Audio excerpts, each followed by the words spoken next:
दरवाजे की घंटी बजते ही छोटी भाभी ने दरवाज़ा खोला। सीमा बोली, नमस्ते भाभी, कैसी हैं आप? छोटी भाभी नैना ने उत्तर दिया, हम सब ठीक हैं, आप कैसी हैं? आज अचानक सीमा मुस्कुराते हुए आगे बढ़ी और माँ के कमरे में चली गई, मगर अंदर जाकर देखा माँ तो वहाँ नहीं थी। भाभी के दोनों बच्चे वहाँ पढ़ाई कर रहे थे। सीमा ने पूछा, माँ कहाँ है? बच्चों ने कहा, बुआ दादी तो ऊपर वाले कमरे में रहती हैं। सीमा गुस्से से बोली, ऊपर वाले कमरे में? हाँ, हम लोग यहाँ पढ़ाई करते हैं और दादी अब। उनकी पूरी बात सुने बिना ही सीमा दौड़ती हुई ऊपर की तरफ गई। कमरे का दरवाज़ा बंद था। सीमा ने दरवाज़ा खोला तो माँ अंधे मुँह बिस्तर पर पड़ी थी। पास ही थाली में एक रोटी और कटोरी में दाल रखी थी, रोटी जो पूरी तरह सूख गई थी। सीमा ने सोचा शायद रात का खाना होगा, लेकिन माँ की ऐसी हालत देखकर वो अंदर तक कांप गई। पापा जो माँ को एक जरा सी तकलीफ नहीं होने देते थे, माँ के बीमार होने पर अपने हाथों से खाना खिलाते थे, लेकिन आज माँ की ये हालत, रिश्ते अचानक इतने कैसे बदल जाते हैं। माँ माँ, सीमा चिल्लाई, माँ आप यहाँ क्या कर रही हो? इस कमरे में क्यों हो? आपका कमरा तो नीचे है। सीमा को देखते ही माँ ने बेटी को गले लगा लिया। अरे लगता है आपको बुखार है। सीमा ने अपने पर्स से बुखार की एक गोली खाने के लिए दी। माँ बोली, ले पहले थोड़ा पानी पी ले। सीमा गुस्से से बोली, पानी छोड़ो, और हाथ पकड़ते हुए कहा, पहले आप दवा खाइए और ये बताइए आप अपने कमरे में क्यों नहीं हो? माँ बोली, अरे कुछ नहीं, यहाँ रहूँ या वहाँ क्या फ़र्क पड़ता है। माँ अपने आंसुओं और पीड़ा को बेटी से छिपाने की कोशिश कर रही थी। किसने आपको यहाँ रहने के लिए मजबूर किया, बताइए। माँ बोली, अरे किसी ने नहीं, तू बता कैसी है, घर में सब ठीक है ना? सीमा का गुस्सा 7वें आसमान पर था। वो गुस्से से लाल हो दंदनाती हुई नीचे जा पहुंची और चिल्लाने लगी, भैया भाभी, बड़े भैया, छोटे भैया, सब बाहर आ जाओ। सब कमरे से भागते हुए बाहर आए। क्या हो गया, क्यों चिल्ला रही है इतना? चिल्लाऊं नहीं तो क्या करूं?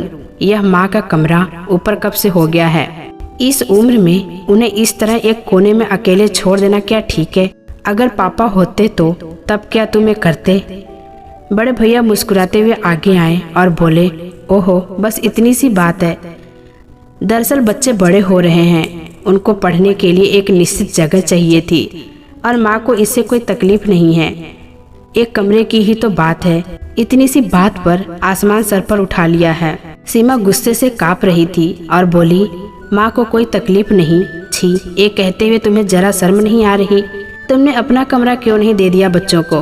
तुम छत वाले कमरे में चले गए होते या फिर बच्चों को ही वहाँ भेज देते। माँ ही क्यों भैया, क्या आप लोग नहीं जानते ये सिर्फ एक कमरे की बात नहीं है।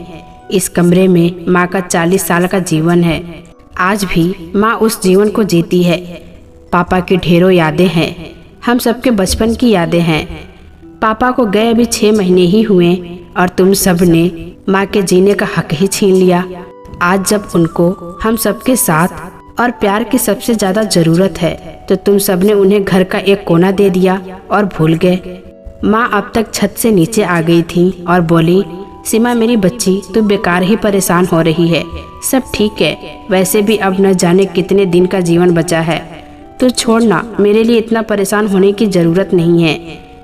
अगर तेरी तबीयत खराब हो गई तो तेरे छोटे छोटे बच्चे हैं, उनका तो ध्यान कर। सीमा ने माँ को देखा और बोली, बच्चे? माँ, आपने भी तो अपने छोटे छोटे बच्चों का बहुत ध्यान रखा था। उनकी जिम्मेदारी को पूरी ईमानदारी और प्यार से उठाया, बोझ समझकर नहीं। और देखिए अपने बच्चों को, आपके बच्चे आपको क्या दे रहे हैं। लेकिन मैं आपको ऐसी हालत में नहीं रहने दूंगी, कभी भी नहीं। यह घर आपका है, इसे घर आपने बनाया है, इस पर सबसे ज़्यादा आपका हक है। माँ, आप क्यों अपने कमरे से निकल गई? आज से और अभी से आप यहीं रहेंगी। इतना सुनते ही बड़े भाई को इतना गुस्सा आया, उसने चिल्लाकर कहा, देख सीमा, अपने घर से मतलब रख, यह हमारे घर का मामला है, यहाँ तुझे बोलने की ज़रूरत नहीं। हम लोग देख लेंगे कि हमें अपनी माँ को कैसे रखना है। सीमा ने माँ को देखा और बोली, क्या यह मेरा घर नहीं है? माँ ने डबडबाई आंखों से कहा, नहीं बेटा, यह घर मेरे सभी बच्चों का है। सीमा ने कहा, तो ठीक है, आप मेरे साथ हैं ना? माँ बोली, हाँ बेटा, लेकिन तू किसी बात की चिंता मत कर, मुझे कोई तकलीफ नहीं है, ऐसे ही जी लूंगी। अब बचे ही कितने दिन हैं? सीमा बोली, नहीं माँ, कितने दिन बचे हैं यह तो मैं नहीं जानती, लेकिन जितने दिन हैं वो आप आत्मसम्मान के साथ जिएंगी। बड़े भैया चिल्लाए, इसी समय घर से बाहर निकल, अपने घर के झगड़े संभाल, हमारे घर की बातों में टांग मत अड़ा। सीमा बोली, मैं टांग नहीं अड़ा रही हूँ, लेकिन माँ का कमरा माँ को दे दो, बस मैं चली जाऊंगी। इस कमरे की हर चीज में माँ की जान बसती है, उनकी जान उनसे मत लो, मैं तुमसे प्रार्थना करती हूँ। अब तक चुप रहे छोटे भैया और भाभी भी बोल पड़े, ए ठीक है, ऐसे नहीं मानेगी। छोटे भैया आगे बढ़कर बोले, नहीं देते कमरा हम, क्या कर लोगी? सीमा ने माँ की ओर देखा और कहा, आप अपने और पापा के कमरे में जाइए। लेकिन माँ रोती हुई चुपचाप सीढ़ियाँ चढ़ने लगी। सीमा की आंखों से भी आंसू बह रहे थे और अपनी लाचारी पर गुस्सा आ रहा था। वो भी माँ के पीछे पीछे ऊपर गई और खुद को संभालते हुए बोली, माँ, क्या पापा ने जायदाद का बिल भैया लोगों के नाम कर दिया था? माँ बोली, पता नहीं, वो ऐसा नहीं कर सकते। वो कहते थे, यशोदा, मैं चाहता हूँ तेरे लिए इतना कर दूं ताकि मेरे ना रहने पर तुझे कोई दुख ना हो। शायद तभी उन्होंने एक घर मेरे नाम पर बनाया था, यशोदा भवन। माँ को गले लगाकर सीमा बोली, अपना ध्यान रखना माँ, मैं फिर आऊंगी। अगले दिन सीमा की माँ के घर दरवाजे की घंटी बजी। माँ के साथ साथ सबने सोचा सीमा ही होगी। बड़े भाई ने कहा, मैं देखता हूँ, आज उसे घर में घुसने नहीं दूंगा। दरवाजा खोलते ही सामने कोई और था। उसने पूछा, यशोदा जी का घर यही है? जी है, बोलिए क्या काम है? आप उनको बुला दीजिए, कहिए वकील साहब आए हैं। बड़े भाई तो ऐसे लग रहे थे मानो पूरे घर को आग लगा देंगे। वकील बोला, जल्दी बुलाइए और आप सब भी आ जाइए। बच्चों ने अब तक यशोदा जी आनी अपनी दादी को सूचना दे दी थी और वो नीचे आ गई थी। वकील बोला, देखिए, मैंने आपके अधिकारों की ये लिस्ट बनाई है।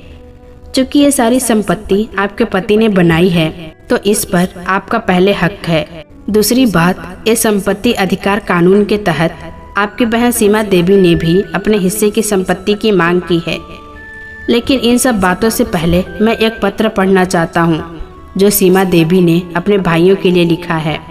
प्रिय छोटे भैया, बड़े भैया और भाभी, आप सब भी जानते हैं और मैं भी जानती हूँ कि आप लोगों ने जो कुछ भी माँ के साथ किया वो सही नहीं है। भैया शायद आप ना समझ पाए, लेकिन भाभी इसको अच्छी तरह समझ जाएंगी। भैया शायद आप ना समझ पाए, लेकिन भाभी इस बात को अच्छी तरह समझ जाएंगी कि औरतें अपनी कितनी इच्छाओं को मारती हैं और तब जाकर कहीं घर परिवार बसता है। आप लोगों ने माँ को तकलीफ पहुँचाई, शायद आपको एहसास ही नहीं कि आपने क्या किया है। उन्हें उनके कमरे से ही बाहर निकाल दिया, घर के कोने में जगह दे दी जहाँ से उनका सबसे संपर्क नहीं हो सकता और नीचे ऊपर करने में भी उन्हें तकलीफ होगी। यह बात सिर्फ एक कमरे की नहीं है, यह बात है किसी को उसकी इच्छाओं को मारने के लिए मजबूर करना, उसके आत्मसम्मान को कुचल देना, किसी को अपनी जड़ों से काटकर कहीं अलग रख देना, किसी के अधिकार को छीन लेना। शादी के बाद एक बार अपनी जगह जड़ें छोड़कर आती हैं और दूसरी जगह बहुत मुश्किल से अपनी जड़ों को मजबूत करती हैं। भैया, आप लोगों ने माँ को उनकी दुनिया से काटकर अलग कर दिया, जो सही नहीं है। माँ के कमरे में माँ पापा की अपनी कितनी यादें हैं, जिनको सोचकर पापा से जुड़ी चीज़ों को देखकर माँ अपना बाकी का जीवन आसानी से गुजार देती। नीचे रहने पर उनके कानों में आसपास वालों की आवाज़ भी आती, लेकिन ऐसे उन्हें इस तरह छत के कमरे में डाल देना बहुत ही अमानवीय और पीड़ादायक है। इसीलिए मैं आप सबसे एक बार और हाथ जोड़कर प्रार्थना करती हूँ कि माँ को उनके जीने का हक दे दो। भैया, भगवान की दया से मुझे खाने पीने की कोई कमी नहीं, पैसे की कोई कमी नहीं, मुझे पापा की संपत्ति से कुछ लेना देना नहीं, मुझे कुछ नहीं चाहिए। लेकिन अगर आप सब नहीं माने और यूं ही माँ को दुख देते रहें तो इस घर में अब बंटवारा होगा। मैं अपना हिस्सा लेने आऊंगी। मैंने अपने अधिकारों के पेपर बनवा लिया है। वो आगे कोर्ट में जाए या नहीं जाए यह आपके निर्णय पर निर्भर करता है। मैंने जितना समझाना था समझा दिया, बाकी आपकी मर्जी। वकील साहब ने कहा, हाँ तो अब आप बताएं आपका क्या निर्णय है। दोनों भाई और भाभियां मानो भूत बन गए हो। बड़े भाई ने माँ के पैरों पर सर रख दिया और कहा, माँ आपकी केवल एक ही संतान है सिम्मी, सबसे छोटी होकर भी वो सबसे बड़ी जो हो गई। हम बड़े होकर भी कितने छोटे हो गए। माँ इस घर पर सिर्फ आप दोनों का हक है, हम पापियों का नहीं। माफ कर दो माँ। सभी आगे पीछे माँ से चिपके पश्चाताप के आंसू में डूबे थे। तभी सीमा जो चुपचाप ये सब देख रही थी अचानक अंदर आई और बोली, हटो हटो मेरी भी माँ है। माँ ने बाहें फैला सीमा को गले लगा लिया और कहा, तू तो हम सबकी माँ है। बहुओं ने माँ पापा के कमरे को पहले की तरह सजाया और माँ को उनके कमरे में ले गई। सीमा आंगन में खड़ी आसमान की तरफ देख रही थी और बोल रही थी, मैंने ठीक किया ना पापा। तो दोस्तों कैसी लगी ये कहानी कमेंट बॉक्स में ज़रूर बताइएगा। फिर मिलेंगे दोस्तों अगली वीडियो के साथ, तब तक के लिए अपना ख्याल रखना।